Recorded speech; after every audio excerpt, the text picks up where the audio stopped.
বিএনপির মহাসচিব মির্জা ফখরুল চান না যে আওয়ামী লীগকে নিষিদ্ধ করা হোক।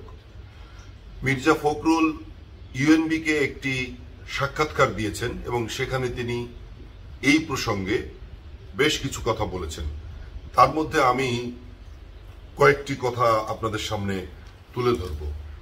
মির্জা ফখরুল মনে করেন যে আওয়ামী লীগকে আসন্ন সংসদ নির্বাচনে অংশগ্রহণ করতে দিতে বাধা দেওয়া উচিত না, অথবা ফ্যাসিবাদী রাজনৈতিক দল হিসেবে নিষিদ্ধ করা উচিত হবে না, কারণ উভয় কর্মকাণ্ডই গণতান্ত্রিক চর্চাকে দুর্বল করবে। এটি ইউএনবিকে তিনি বলেছেন। তিনি আরো অনেকগুলো কথা বলেছেন, কিন্তু আমি মূল জিস্টটা একটু তুলে ধরছি। দলটি রাজনৈতিকভাবে দেউলিয়া হয়ে পড়েছে, এটিও বলেছেন। মানে আওয়ামী লীগকে যেমন নির্বাচনের সুযোগ দেওয়া উচিত সেটা বলেছেন, আবার এটাও বলেছেন যে আওয়ামী লীগ এই দলটি রাজনৈতিকভাবে দেউলিয়া হয়ে পড়েছে এবং জনবিরোধী কার্যকলাপের জন্য জনসাধারণ ও তরুণ সমাজের কাছ থেকে বিচ্ছিন্ন হয়ে পড়েছেন। আমরা যদি সত্যিকারের গণতন্ত্র চাই তাহলে আওয়ামী লীগকে নির্বাচন থেকে বাদ দেওয়া হবে কেন? তারপর বলেছেন যে আওয়ামী লীগের মতো পুরনো দল নির্বাচনে অংশ নিতে চাইলে জনগণকে তাদের ভাগ্য নির্ধারণের সুযোগ দেওয়া উচিত।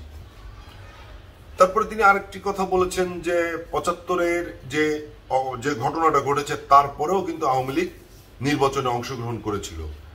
তবে মাঝে মাঝে কোনো রাজনৈতিক দল যদি তারা আন্দোলনের অংশ হিসেবে নির্বাচন বর্জন করে সেটি অন্য জিনিস, যেমনটি বিএনপি করেছিল সেটিও তিনি কিন্তু উল্লেখ করেন।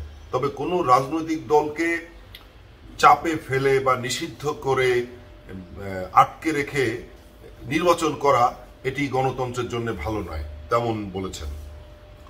তিনি আরো বলেছেন যে যখন একটি দল চ্যালেঞ্জের মুখোমুখি হয় তখন পুনরুদ্ধারের জন্য বিভিন্ন উপায় থাকে এবং নির্বাচনে অংশগ্রহণ সেই পথগুলোর মধ্যে একটি।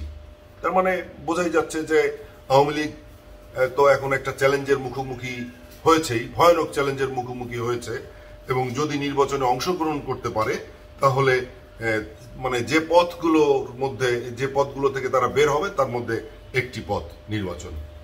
কোন দলকে নিষিদ্ধ করা বা নির্বাচন করতে না দেয়া একটি ত্রুটিপূর্ণ রাজনৈতিক চর্চা।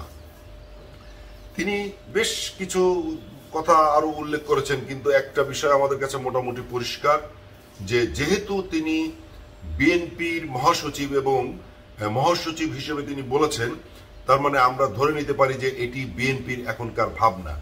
অতএব আমরা বলতে পারি যে বিএনপি এখন চাচ্ছে না যে আওয়ামী লীগকে নিষিদ্ধ করা হোক অথবা নির্বাচন থেকে তাকে দূরে রাখা হোক।